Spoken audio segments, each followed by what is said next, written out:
Oh, I feel like I've talked to Alexa more than anyone else this year. Robin?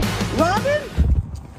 Oh, there you are! And I feel like I've been living in my own little bubble for months now. You have. You keep hearing about all these remarkable things people do during pandemics. It's a wonder anyone gets anything done. Yeah, no, really, I know. Shakespeare wrote Hamlet during the plague. Sir Isaac Newton created calculus during a pandemic. Taylor Swift dropped 2 albums this year. Robin, I can't even manage to put on real pants. But it is amazing how the tech world rose to the occasion, isn't it? I mean, what are there, like 1,000 new products at CES this year? Yeah, I feel like I've tried all of them. All of them? Yeah, pretty much all of them. It's console craziness. This is the Xbox X Series. It's another mask, but this one says it helps you breathe responsibly. This is GE's LED Plus. Crazy soft and cuddly. Are you ready? Yes. You can't see my leggings, can you? No. Okay, so this is a digital locker for all your kids' stuff. 9, 10. Okay, my arms are burning. This is called the Bartesian. Oh, look, another bidet. Wait, even the bidet? Yep, even the bidet. Oh, wait, we have to get going. Okay. Gotta get this off. I still have to change my clothes. Hurry. I'm almost there. Okay, so lay down. Hang on. Do I have lipstick on? How do I look? Wait, hold on. Do I look Last Gadget Standing? Las Vegas? Okay, Alexa, start Last Gadget Standing. The Last Stand 2013 action film starring Arnold Schwarzenegger. No! Start Last Gadget Standing.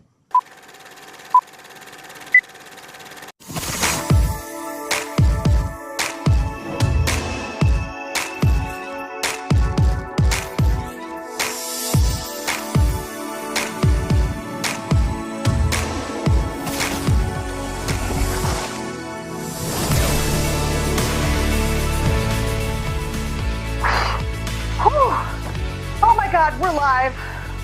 Welcome to Last Gadget Standing's competition at CES 2021. I'm your host, Jennifer Jolly, alongside the one, the only founder of Last Gadget Standing, Robin Raskin.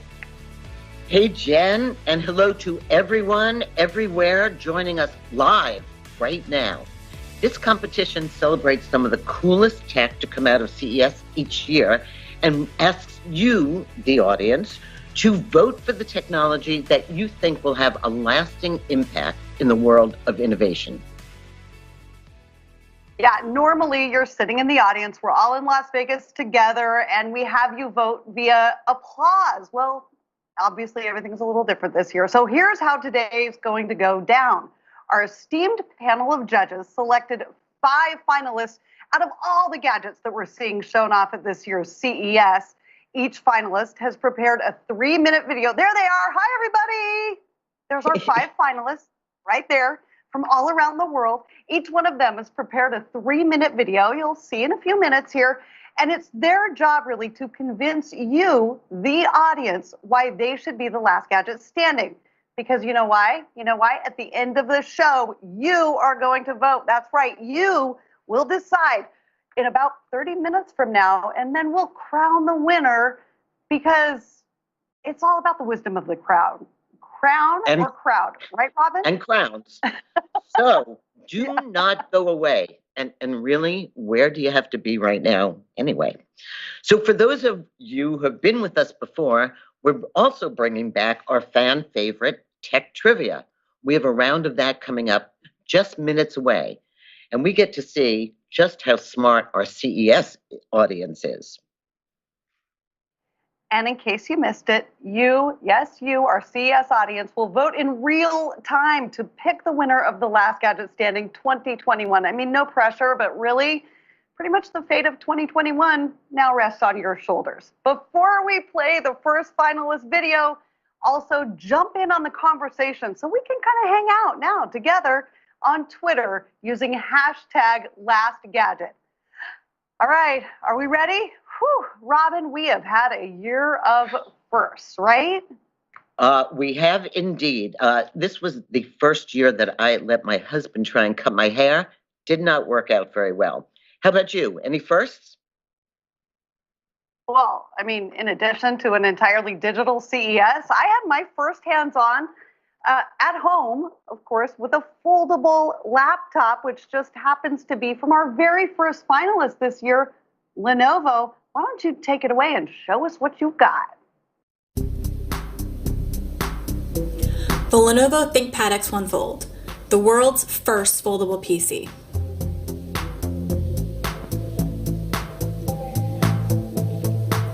Folding up small and compact, the X1 Fold can easily fit into a purse or a large pocket. The leather exterior offers a premium look and feel. This PC unfolds to showcase a beautiful 13.3-inch OLED screen that you can connect to a USB-C dock, external monitors, and accessories for full productivity. Powered by Intel Core processors and running Windows 10, you can get your work done quickly. This is the future of personal computing. It is ultra mobile with 5G as a configurable option. Like all ThinkPads, the X1 Fold is mil-spec tested for drops, bumps, and more, and can withstand my oldest son, who loves to throw and drop things. The Lenovo Mod Pen offers the ability to write or draw on the versatile folding screen. Taking notes in a meeting or drawing a smiling puppy when he really should be feeding his own dog.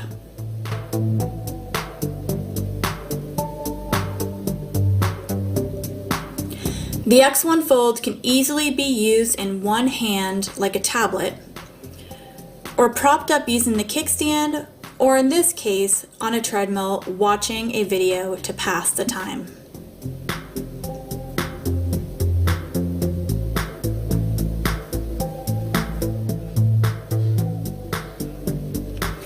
With the Lenovo Mode Switcher application built in, you can easily split the screen to have a video call with Mima on the top while referencing a recipe or website on the bottom half of the screen.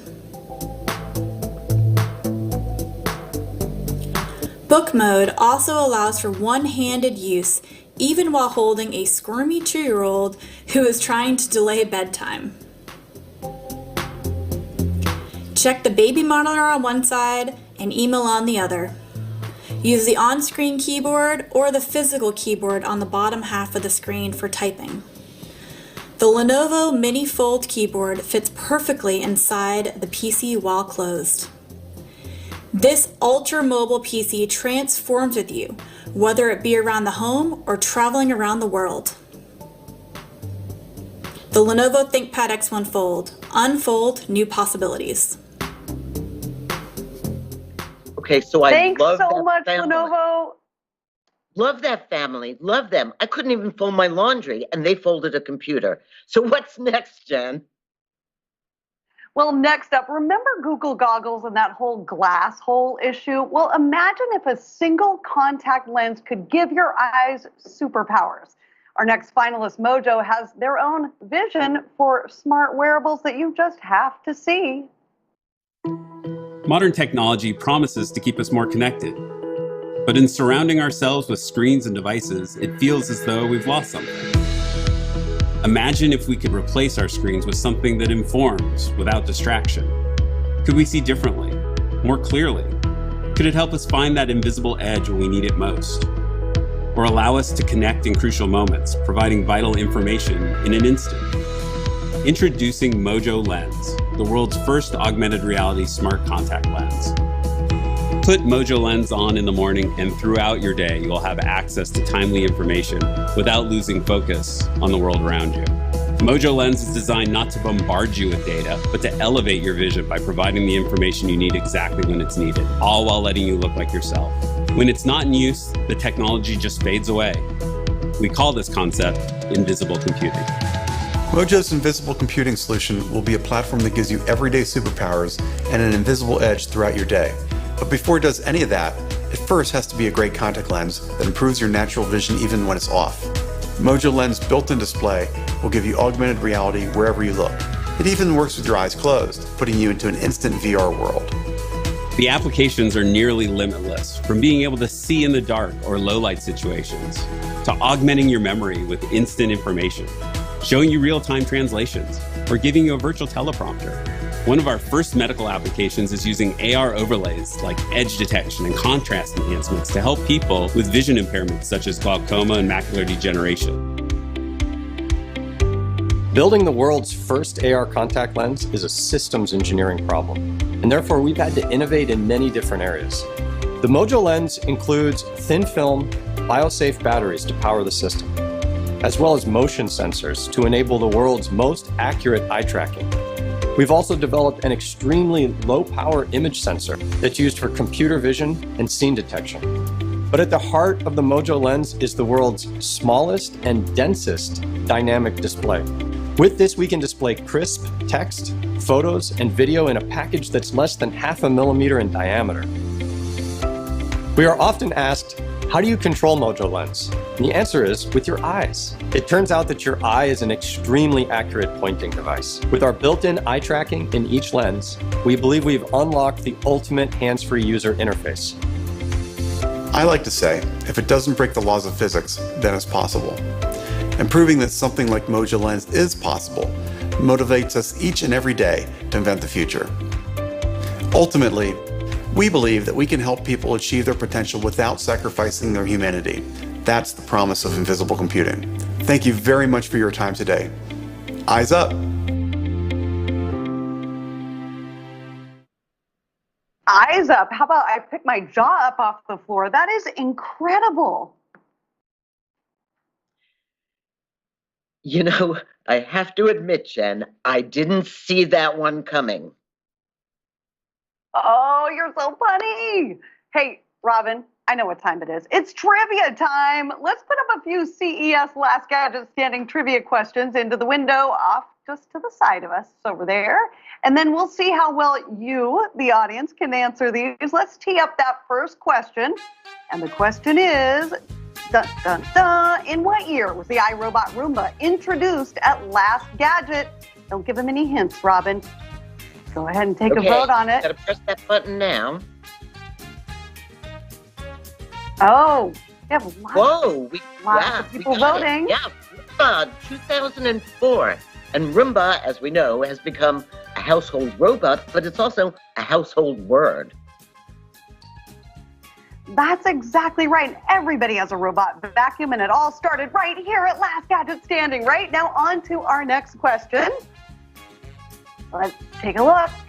The first CES was a spinoff from which show? The auto show, the retail show, Comdex, Chicago Music Show? What do you think? Oh, look at how smart this audience is. They're jumping right in. I don't know if they got that one. See, CES wasn't always in Vegas, right? And this year, it's everywhere. That's right. What's the right answer? What was that right answer, Robin? That was That Chicago. last question. We're going to like was a it Chicago Comdex or was it- routine. But what was the actual, was it the Chicago Auto Show or was it Comdex? Music. What was the correct answer to that? The correct answer, Chicago Music Show. So I thought it was Comdex this whole time, but the correct answer was the Chicago Music Show. That's kind of yes, unbelievable. and not really Vegas, didn't know that. Chicago. Wow. All right, Robin, take it away with our final question there. What is it? Okay, so let's see how the audience is doing. What year was the very first CES hosted? 76, 67, 58, or 52? This is the question I date myself at. And let's see how the audience is doing. Ooh, fair to middling. We should have our own pub trivia. Yeah. We should. Come on. There's still time to vote. Go for it. Don't be shy. Don't be scared. You can do it. Yeah, they're not Were too you good at at the first one? long-term memory. So they need AI is what they need. So a couple of things, Jen. What else happened in 67? Give us the lowdown. 67 is the right answer. I was just going to say, is 67 the correct answer? Well, I have to admit, I wasn't quite born yet in 67, but I know that that's the year we saw the maiden flight of the Boeing 737. Gas, if you can believe this, Robin, was only 33 cents a gallon. And the average cost of a new house was $14,250. Oh, don't we miss those days? I guess 1967 had some pretty good tunes too. But now that we have gotten our trivia minds wrapped around how this all works, let's take another look at a finalist that's a little more planted in the future. Yeah, music was great Robin? in the 60s. Moving on from the 60s, we're going to look to the future. And let me ask you, are you loving your life in VR? Yes, except sometimes I have to wait until the end of the day because otherwise I won't get up off the couch all day. Like if I start VR while it's still light outside, I'll never go outside. And then my other really big problem with VR lately has been the buttons, because buttons have been the bane of my pandemic existence, to be totally honest. I'm not loving the buttons. So this segs right into our next finalist. Check out the clever way of getting beyond buttons. Not maybe with our pants, but at least in the world of VR. Hi, I'm Shannon. I'm from TG0, and we're here to present E.T, our full finger sensing, multi-platform, button-free controller powered by TG0 technology. So we set out to create a controller that was fun and easy to use across various platforms and use cases for anyone, whether you're an expert or just pick up a controller to change the TV channel.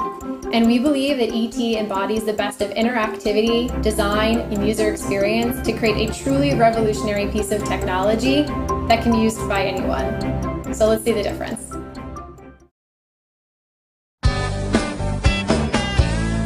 All right, well, this seems pretty simple. The controls are accelerate, shift up, shift down, and brake. So just copy me. Accelerate, up, down, brake. No. Which one? Okay, maybe we break it down, one button at a time. Accelerate. Accelerate. Shift up. Shift up. Shift down. Shift down. Brake. Brake. Great. Okay, faster. Accelerate. Up, down, brake. Which one?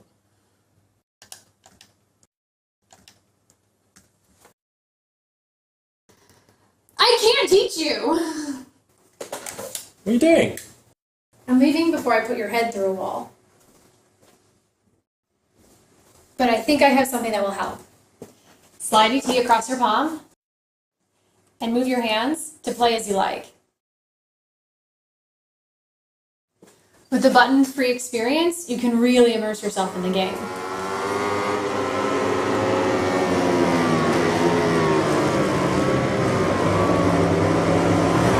Officials are waving the green flag. The riders gather their final thoughts and get ready to race another US Grand Prix here at Austin. Wear it, pinch it, swing it, catch it, trigger it, punch it, whip it, swish it, squeeze it. Introducing E.T, the button-free VR controller. Designed to be put on in 3 seconds, E.T allows anyone to dive straight into VR without thinking. Powered by patented TG0 sensor technology, it senses every finger movement, touch, proximity, pressure, and gestures. E.T is more intuitive than any other clunky controllers. With gestural shortcuts built in, you will never need to worry about clicking the wrong button again. Start to play, and once you start, you won't be able to stop. Please back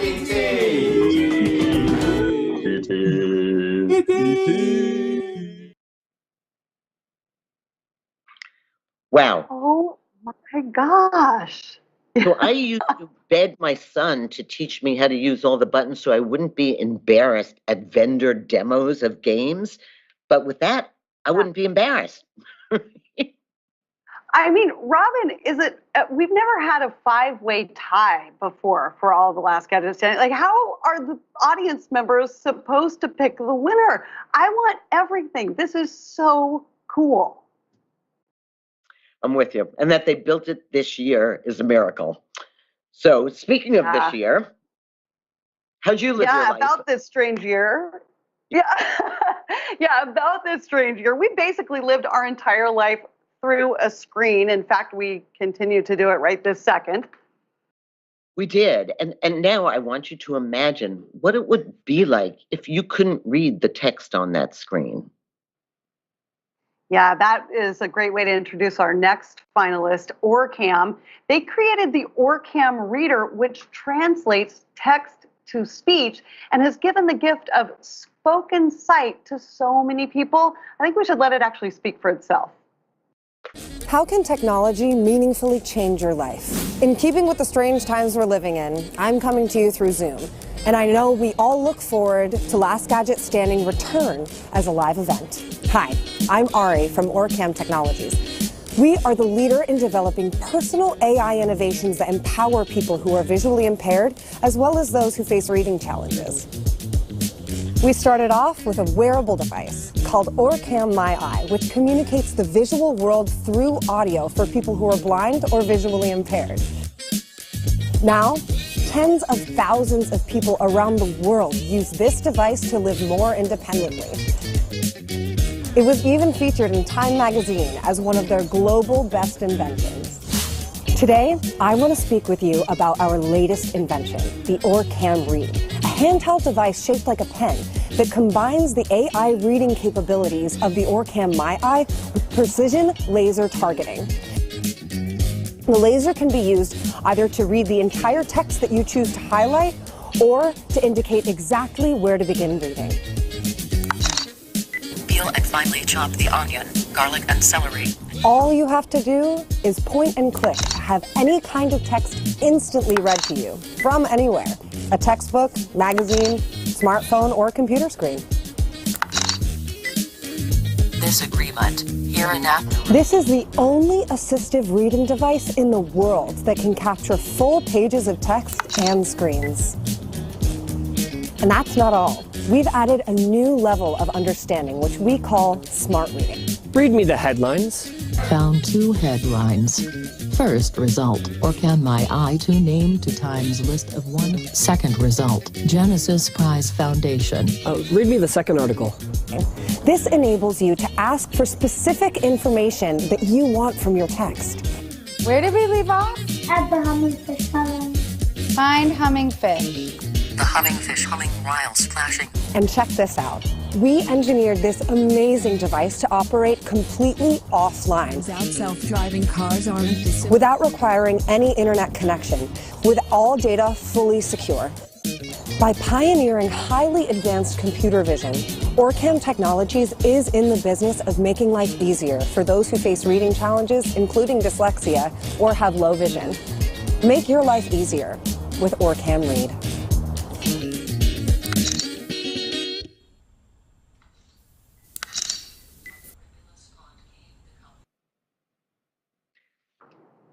Jen, I have no idea how to make a decision here, and we still have one to go, right?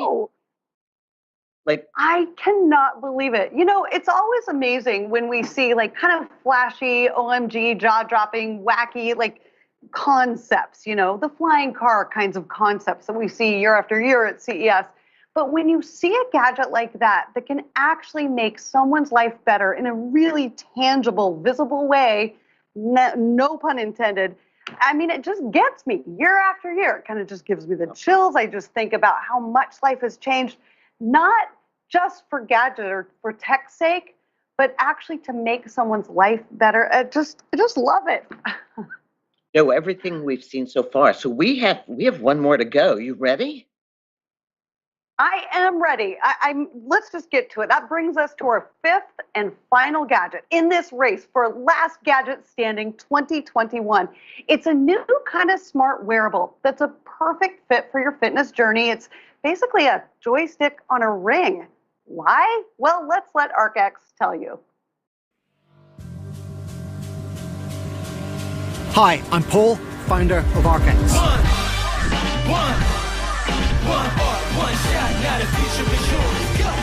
For so many of us, the idea of exercising in silence is unimaginable. Whether it's for motivation, inspiration, or distraction, listening to music can make all the difference to improving training performance or just to make working out more enjoyable. ArcX is a smart ring specifically designed for sports and fitness users. With your phone stored securely in a pocket or a backpack, ArcX lets you control your device simply and easily, even when wearing gloves. With ArcX, you don't need to take your hands off the grips or your eyes off the road as you control playlists, record split times, and improve your workout, all with a fingertip touch that will allow you to focus on your activity and stay in the zone.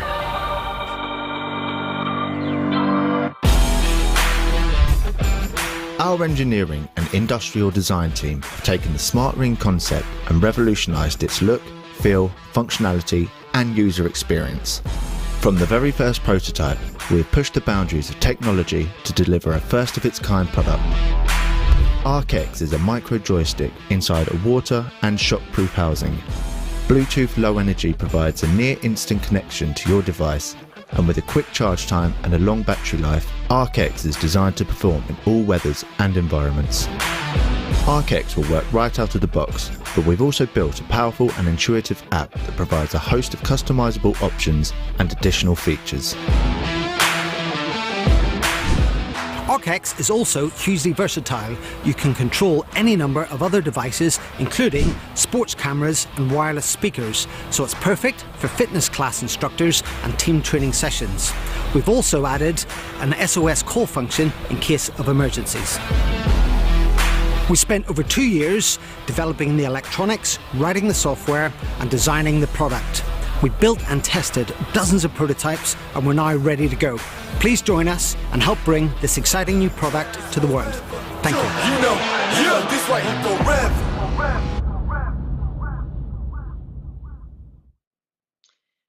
So, another great product in a year that everybody embraced fitness. And as a skier, I love not having to take off my gloves to do anything. So, Jen, let's first of all hear it for 5 really cool products. Each one broke the mold in their own way.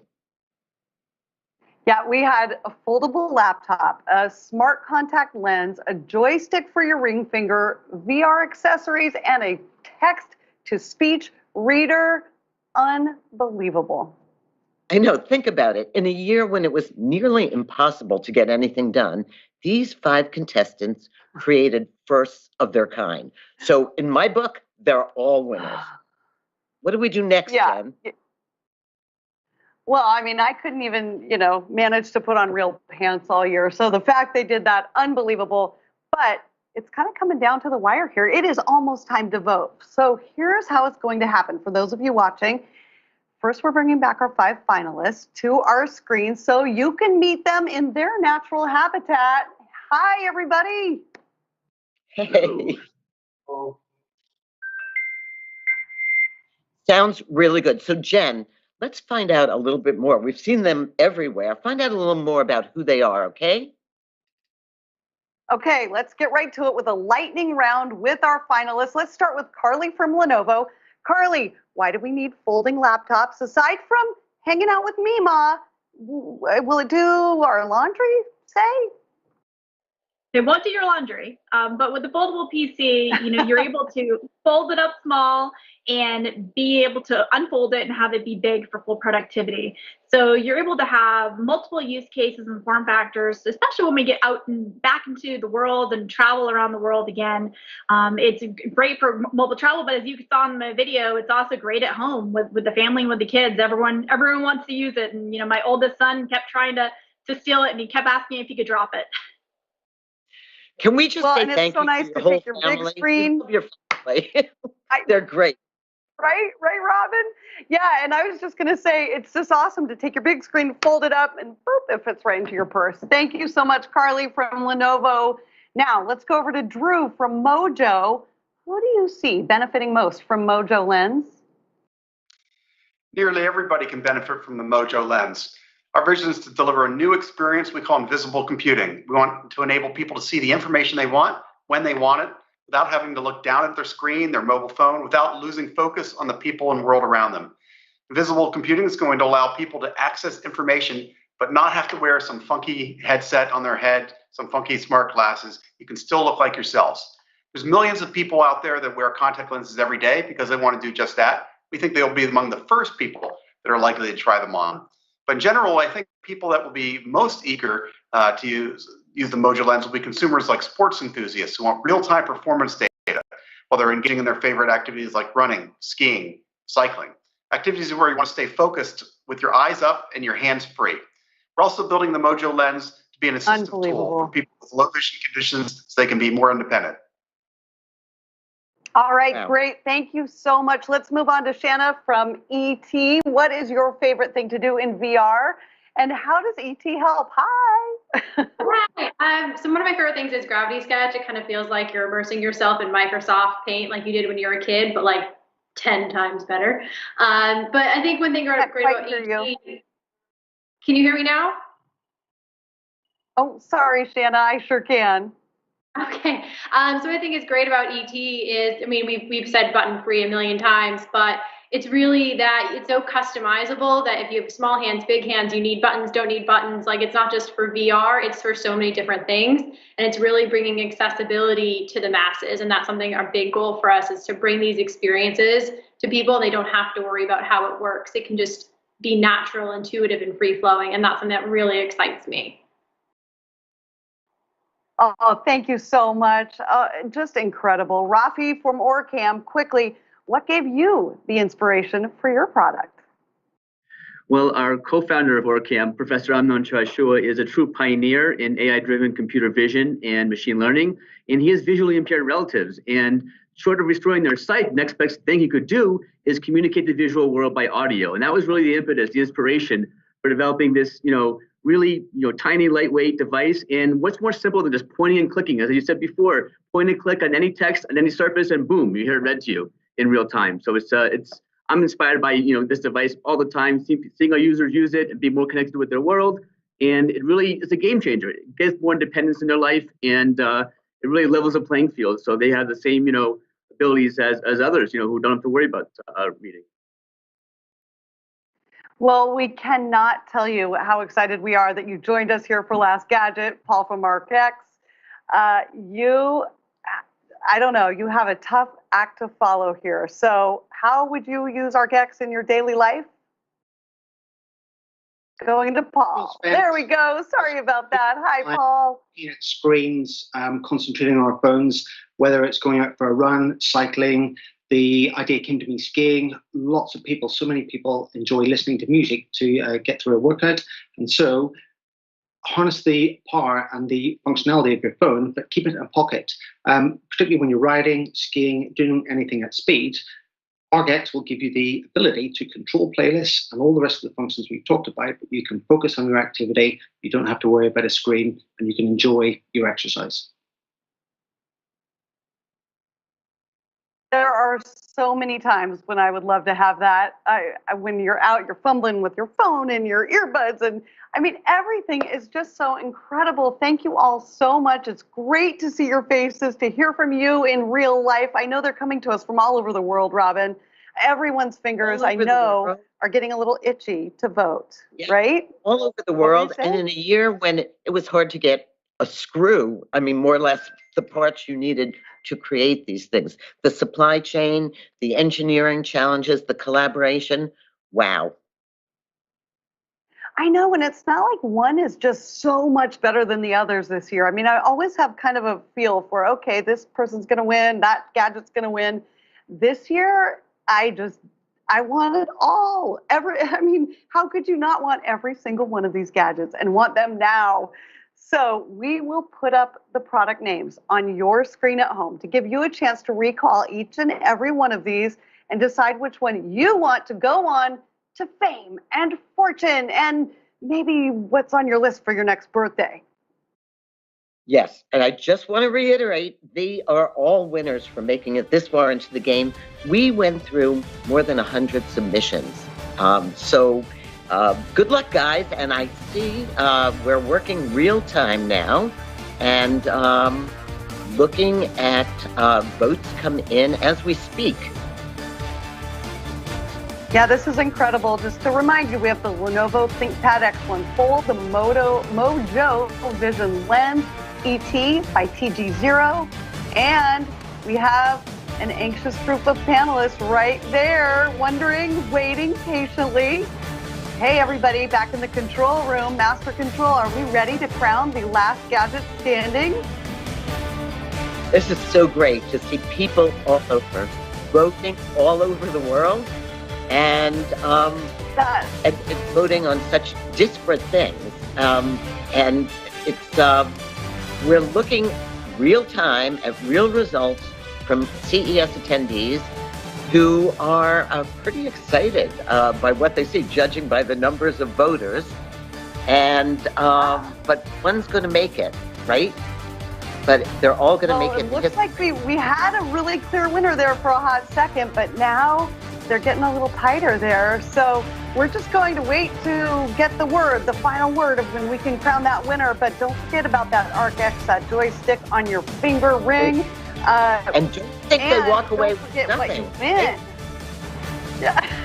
I don't know how I'm going to get this to them. I'm still thinking about this, like the handoff, but that's what the mail delivery is for.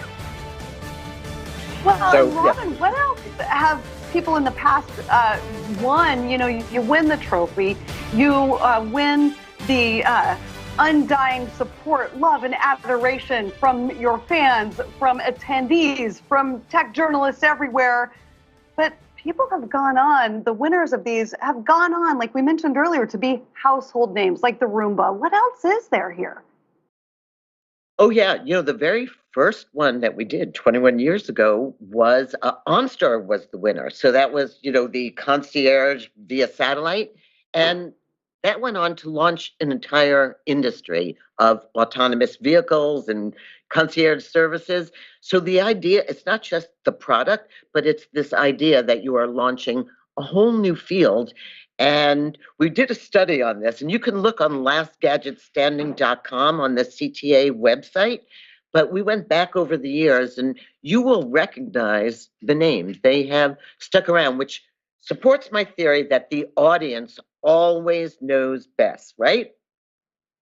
That is a great point. Let's go back and let's see how we're standing here, because really only one can be crowned the last gadget standing. All right, Mojo Vision Lens stays in the lead. That lead has narrowed slightly. OrCam Reader is getting pumped up. That ArcX Smart Ring is hanging in there by a thread, but it's really up to you, the people at home watching this live, to call out, make that last gadget standing, that Lenovo ThinkPad X1 Fold, absolute amazing product to get into the palm of your hands. That's the vision of laptops and notebooks and smart things of the future. And, you know, I got to hand it to you, the audience. It really is the wisdom of the crowd. And I wish that we could have more of this. I think I'm being told to call it right here. Jen, we're here. I feel like I'm live on CNN's election night, but I think we have a winner. And I think the clear winner, I can see it. I have the vision right here. Mojo Vision, congratulations, all the glory, all the beautiful trophy in Robin's hot little hands goes to you. Mojo Vision Lens, the winner of CES 2021 Last Gadget Standing. Congratulations. How do you feel? This is just amazing. I would like to thank you, ladies. I would like to thank the entire audience. You're all visionaries. You're all Mojo visionaries. And I hope that, 5-10 years from now, you're all wearing Mojo Vision lenses and all having superpowers and standing out and succeeding in the world. So from the entire team at Mojo Vision, thank you so much. This is an incredible honor. That's great. And to everybody for participating, everybody who watched us, everybody who voted along with us, and everybody who watched our silly movie at the beginning, right, Jen? Oh, absolutely. And just, Drew, thank you so much for bringing that vision of the future to us. I'm hearing we have a few more questions for Mojo. Let's bring you back. Mojo Vision. Okay. Now, hey, everybody at home, this is live. We're doing live content right here. I come from the TV world. I want to say live television, but this is live streaming to you. So one more quick question for you, Mojo Vision. Is this the kind of thing, like, let's say I am taking a vacation and I walk around a corner and I see something. Can I see the history of what's happened at that cathedral? Is that the kind of information I can get? Can I get turn-by-turn directions? Like, what do you see people really using this for in the future? Information of any kind, anything that's out there on the internet, any type of information that exists in the world. Our goal is to give that access that information to you, whether it's turn-by-turn directions, whether it's your heart rate, whether it's who you're talking to, whether it's the history of a particular building, or anything you want to look up. Anything you want to look up on the internet. We want to be able to give you that kind of information in your eye, controlled with your eyes, without having to talk to something, without having to touch buttons and control things. We want it to basically just give you access invisibly and have it read your mind almost. So this is like a news junkie and a stock market junkie's dream come true. It's best, right? I mean, it's just or someone like me who can't remember anyone's names. I mean, just imagine that, just having their name pop up when you see them. No CES badges. And I actually got to look at an early prototype of what it would be to look through a Mojo lens. What would that experience look like? And it has a actually see in the dark detector also, which I really liked. I think we can see a bright and shiny future. Our goal is to bring the future. Thank you again, and congratulations. Amazing. Hey, and thank you for watching, playing, voting, and being such an incredible part of CES 2021. We cannot wait to see you next year in Las Vegas. And of course, the one, the only Robin Raskin. We're going to come back and say goodbye in a second. But first, we have iHeartMedia's conference session on how technology has enabled some of today's hottest artists to continue to create and introduce new music and immersive experiences for their fans during this pandemic. This is moderated by nationally syndicated on-air host and TV personality Ryan Seacrest, who's got nothing on you, Robin Raskin. And the session will feature a fireside chat with singer Dua Lipa and special performances by Billie Eilish. Robin Raskin, it has been incredible to do this show with you, to make our goofy video right during the holidays. And I'm calling it the end, right? Started here. Right? You should put your mask on and get ready for the concert. Yes. Yeah. Thank you, everybody. Goodbye. Be well.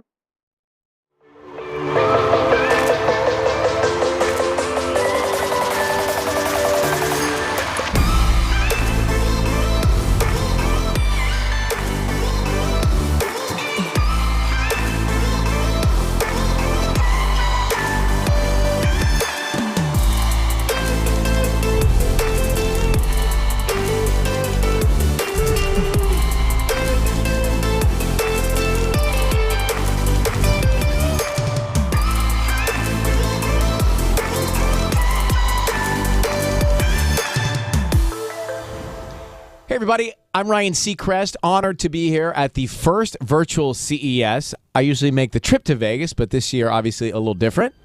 When the COVID-19 pandemic struck in March of last year, the massive global live music machine ground to a halt. The impact on the artist community was devastating. With ticket revenue gone and streaming and album sales now their only source of income and the only way to stay connected to their fans, the artist community pivoted quickly and turned to technology. Is this on? Yes, it is. I'm on my own, sort of. Coldplay's Chris Martin surprised the world by posting songs from his home studio on Instagram. And almost overnight, the entire music community showed their hearts and souls and came together to help.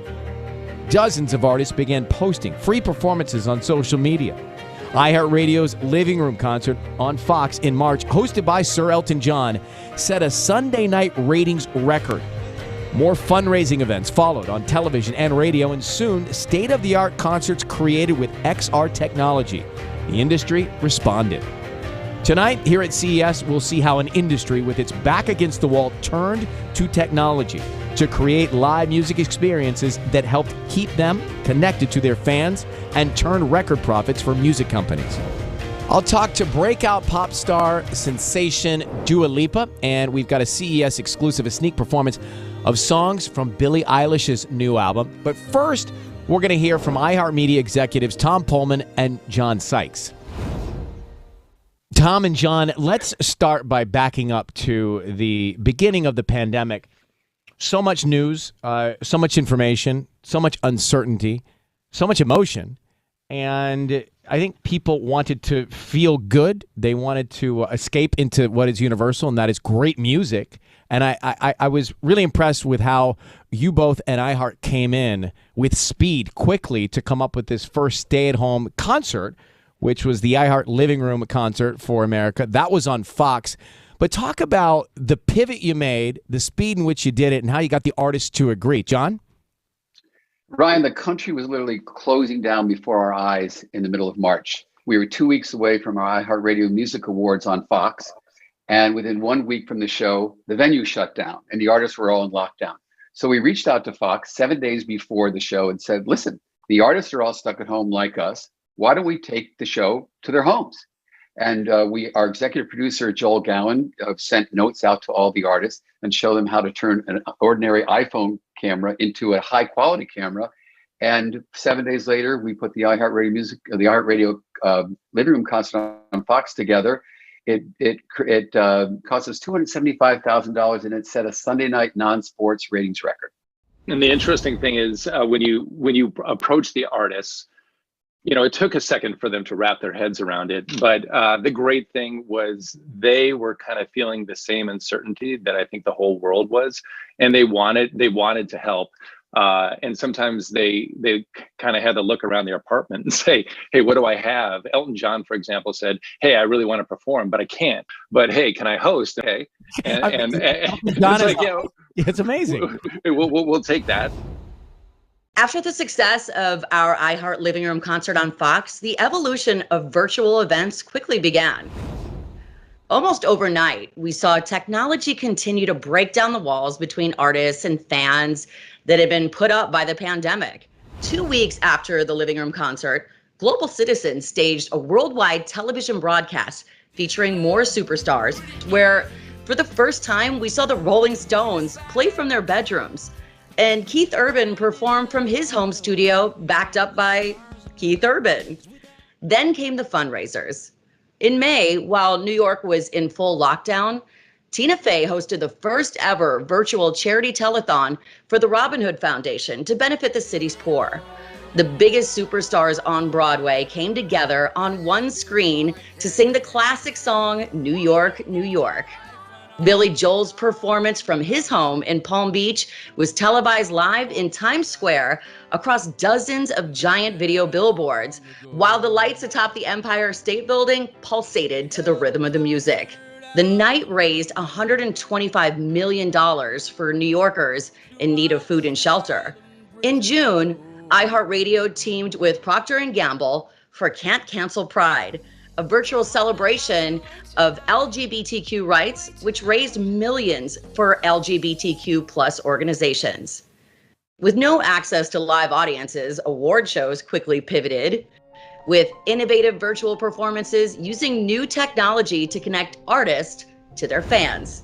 Soon, more artists upped the game yet again, turning to AR and XR technology to bring virtual performances to a stunning new level. Rap superstar Travis Scott teamed up with Fortnite, and an 18-year-old superstar Billie Eilish teamed with Oculus Ventures for Where Do We Go?, an original live stream concert. And in September, iHeartRadio converted our West Coast theater into a COVID-safe bubble and invited artists to perform live on stage for the first time in over 6 months, complete with the first ever Festival Live Teams fan wall that brought real fans back to the arena in an entirely new way via Microsoft Teams technology. How will art and technology continue to intersect and reinvent? There's no better forum than right here at CES this week to challenge ourselves to reimagine how this powerful marriage can take the artist and fan experience to the next level. In closing, what would you say each one of you should answer this, your proudest moment has been looking back at all of this in the last several months since spring? I think about how we didn't stand still, and we worked with the whole music community. We had a lot of artists that wanted to continue to do things. They just didn't know how. I like the fact that we all rallied together and we tried different things. And one wonderful byproduct from all of this, Ryan, was the money we raised for people in need. Our first event raised $15 million for Feeding America and the First Responders Foundation. The Robin Hood event that iHeart presented, 125 million people for $125 million that people couldn't eat in New York. So there was a wonderful to see the artists come together for that reason. It really made us very proud that we kind of got it going. In 2017, an unknown artist named Dua Lipa came on the scene and delivered one of the biggest songs of the year. Her debut album was streamed 7 million stream times and won her 2 Grammys. This year, in the middle of a pandemic, she bravely decided to release her second album, Future Nostalgia, which last week earned her 6 Grammy nominations. Dua Lipa joining us now from London. Dua, thank you for coming on. How you holding up? How you doing? I'm good, thank you. How are you? I'm well. I've been forced to, as many of us, understand some technology that I wasn't so familiar with since last spring. And I'm curious, since I've known you, you've always been on the go. And now your world stops for a moment. What sort of, what plays on you? What happens to an artist when they're not on the move? Honestly, I feel like I've learned so much about patience and just taking a step back and learning how to work all the techie stuff and building green screens and trying to think outside the box and trying to think of ways to still get people all together, even when we're so far away. I think that's kind of the most important thing. I think that's something that maybe I think has been really holding people together, is that sense of community and so much support that has been shown between people. That's been really nice. So, I've heard from some artists. I've heard from some artists that have said, "Oh, I don't want to put out up-tempo music now or in these times." And I know you have said, "No, we need that feeling. We need that energy." Talk a little bit about that decision. I'd be lying if I said it wasn't scary to put a record out to begin with, especially when the pandemic started and there was so much uncertainty. But I also felt like I wrote this album and I made this album to serve as a form of escapism. And when it came to kind of deciding whether I should or whether I shouldn't put it out, I was like, well, the reason I made it was to kind of get away from any outside pressures or whatever was going on in the world. So I was like, maybe now is the time to put this out. And I am really, really grateful, and I wouldn't change it for the world. I wouldn't have wanted to have kept the record and saved it for another time. I'm so happy that it came out, and just the response from people and people's reaction has been so rewarding that I'm over the moon about it. And speaking of those people, how have you used technology lately to stay in touch with your fans and to keep that rapport with them?